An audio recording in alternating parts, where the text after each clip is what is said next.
Okay, second segment of the presentation will revolve around scheduling, report creation, and report management. So go ahead and go into customer schedules. Let's go into December, so the month that we're currently in. So here is customer schedules. This is where essentially your office and your field reps are going to be able to access set schedules. This can be left open to see all schedules for the month, or specified for a single system based on the granularity that you choose. It's all based on how you want to see it.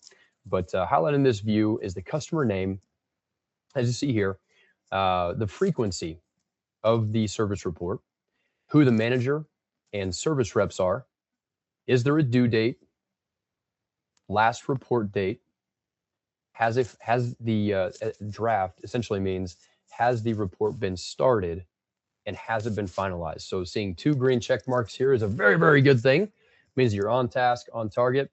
And this is a great way for somebody in the field to see what they have on task for the month, get those all completed, and we want to see all green check marks here by the end of the month.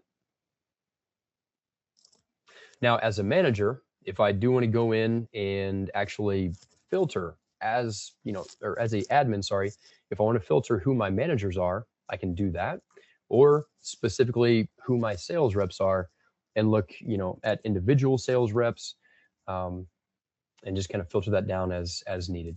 At the top, you've got also kind of a nice, almost like a dashboard-esque way to look at this, just real quick hits. I've got 1 in final. I've got none in draft, as that is a final. 4 open, 1 overdue, 5 total, and 20% complete.